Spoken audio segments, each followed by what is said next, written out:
to bring the Americans, our friends, to help us against the atheists, he said the communists. Isn't it ironic? In other words, he came to thank you for helping bring America to help him.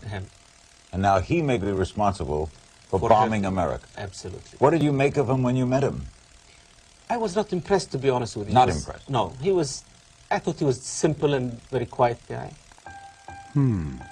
A simple and quiet guy whose family just happened to have a business relationship with the family of George W. Bush. Is that what he was thinking about? Because if the public knew this, it wouldn't look very good.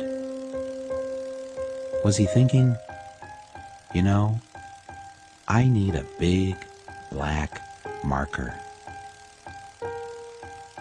In early 2004, in a speech during the New Hampshire primary, I called George W. Bush a deserter from his time in the Texas Air National Guard. In response, the White House released his military records in the hopes of disproving the charge. What Bush didn't know is that I already had a copy of his military records, uncensored, obtained in the year 2000. And there is one glaring difference between the records released in 2000 and those he released in 2004. A name had been blacked out. In 1972, 2 airmen were suspended for failing to take their medical examination. One was George W. Bush, and the other was James R. Bath. In 2000, the documents show both names. But in 2004, Bush and the White House had Bath's name blacked out. Why didn't Bush want the press and the public to see Bath's name on his military records? Perhaps he was worried that the American people would find out that at one time James R. Bath was the Texas money manager for the Bin Ladens. Bush and Bath had become good friends when they both served in the Texas Air National Guard. After they were discharged, when Bush's dad was head of the CIA, Bath opened up his own aviation business after selling a plane to a man by the name of Salam bin Laden, heir to the second largest fortune in Saudi Arabia, the Saudi bin Laden Group. W at that time was just starting off in the world as a businessman.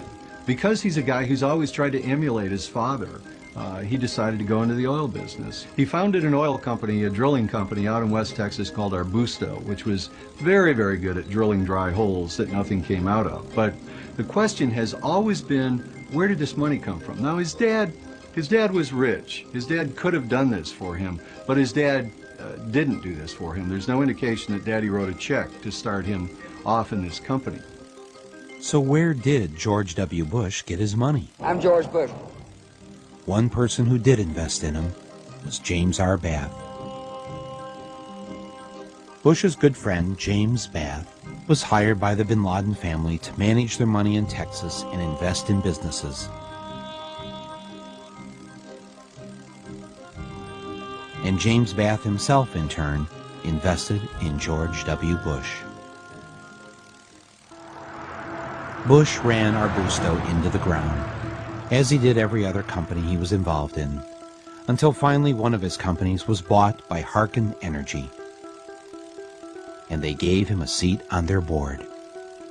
A lot of us have suspected through the years that there has been Saudi oil money involved in all of these companies. Harken, Spectrum 7, Arbusto Drilling, all of the Bush companies, whenever they got into trouble, there were these angel investors who flowed money into the companies. So the question is, why would Saudis, who had all the oil in the world, go around the globe to invest in this lousy oil company? And the thing is, it had one big asset. Harken had one thing going for it, which is that George W. Bush was on its board of directors at a time when his father was president of the United States. When you're the president's son and you've got unlimited access combined with some credentials from a prior campaign, in Washington, D.C., people tend to respect that. I mean, access is power. And I can find my dad and talk to him any time of the day. Yes, it helps to be the president's son.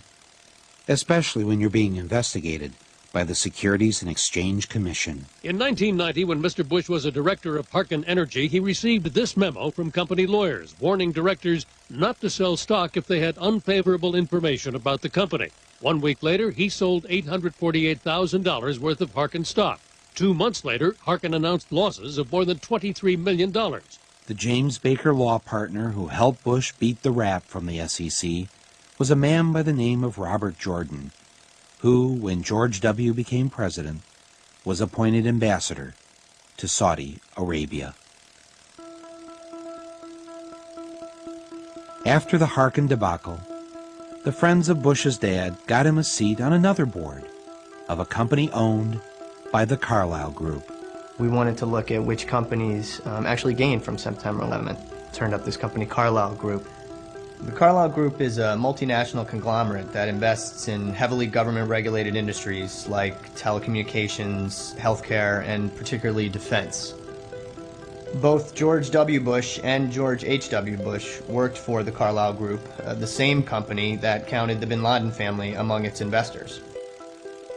Carlyle Group was holding its annual investor conference on the morning of September 11th in the Ritz-Carlton Hotel in Washington, D.C. At that meeting were all of the Carlyle regulars. James Baker, likely John Major, definitely George H.W. Bush, though he left the morning of September 11th.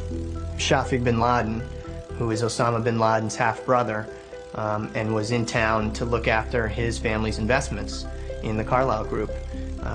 All of them together in one room watching as the planes hit the towers, and that in fact the bin Laden family was invested in one of their defense funds, which ironically meant that as the United States started increasing its defense spending, the bin Laden family stood to gain from those investments through the Carlyle Group. Our Commander-in-Chief, President George W. Bush. With all the weapons companies it owned, the Carlyle Group was, in essence, the 11th largest defense contractor in the United States. Thanks a lot. It owned United Defense, makers of the Bradley Armored Fighting Vehicle.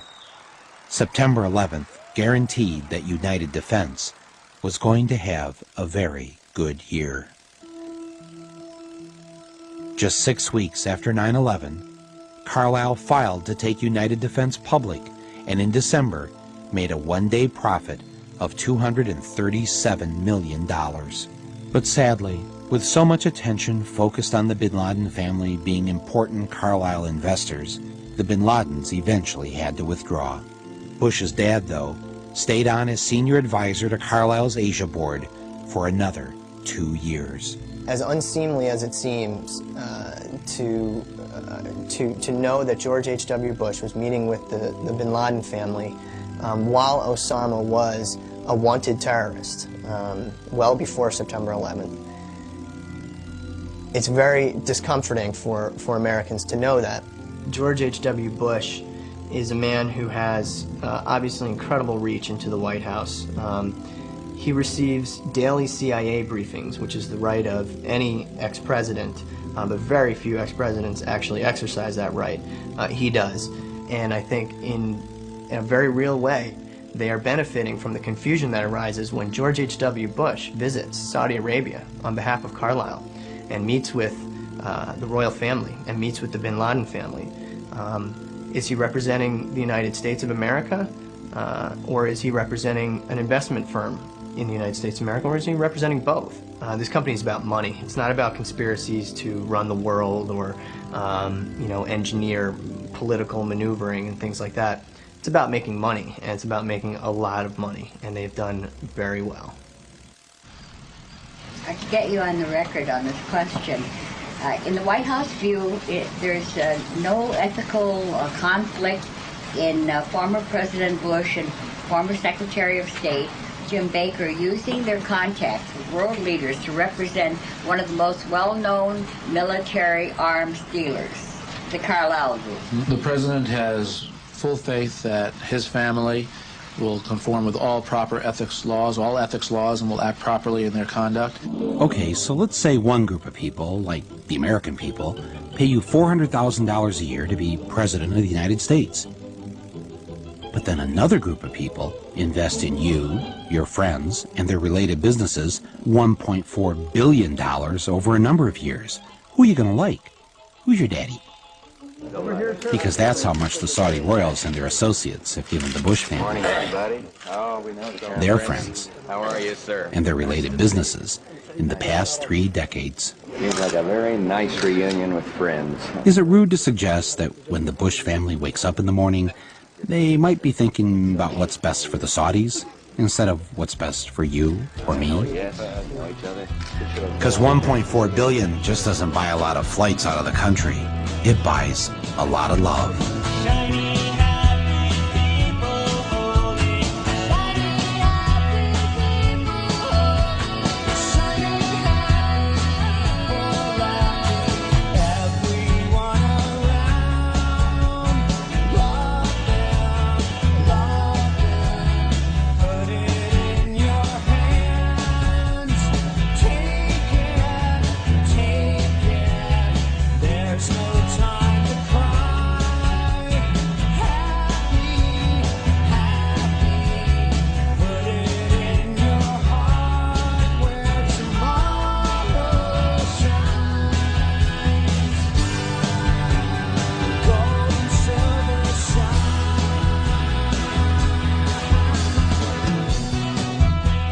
Sooner or later, this special relationship with a regime that Amnesty International condemns as a widespread human rights violator would come back to haunt the Bushes. Now, after 9/11, it was an embarrassment, and they preferred that no one ask any questions. The investigation should have begun on September 12th. There's no reason why it shouldn't have. 3,000 people were dead. It was a murder, and it should have gotten started immediately. First, Bush tried to stop Congress from setting up its own 9/11 investigation. It's important for us to not reveal how we collect information.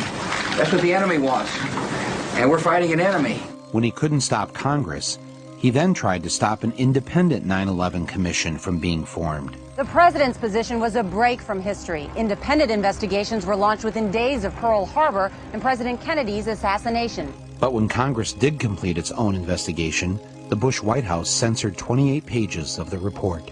The president is being pressed by all sides to declassify the report. U.S. officials tell NBC News most of the secret sources involve Saudi Arabia. We have given extraordinary cooperation with Chairman Keane and Hamilton.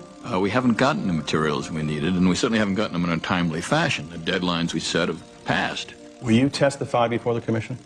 This commission? You know, I don't testify. I mean, I'd be glad to visit with them. What it will do is hold this in my heart and has been in my heart since September 11th. I lost my husband, 15 years. I'm now by myself. I need to know what happened to him. I know what I got back from the autopsy. That man was my life, and I have no plan. I was taking a class, and they asked me what was I going to do in the next 5 years. And if I'm not doing something with this, I don't know what reason I have to live. So it's very important. Very important. Okay. Ignored by the Bush administration, more than 500 relatives of 9/11 victims filed suit against Saudi royals and others. The lawyers the Saudi defense minister hired to fight the 9/11 families? The law firm of Bush family confidant, James A. Baker. So we're right here in the center of 3 important American landmarks, the Watergate Hotel and office building, the Kennedy Center over there, and the Embassy of Saudi Arabia. Yeah. How much money do the Saudis have invested in America, roughly? I've heard figures as high as $860 billion. $860 billion? Billion. That's a lot of money. A lot, yeah. And what percentage of our economy does that represent? I mean, it seems like a lot. Well, in terms of investments on Wall Street, in American equities, it's roughly 6 or 7% of America. They own a fairly good slice of America. Wow. Yeah. And most of that money goes into the great blue chip companies.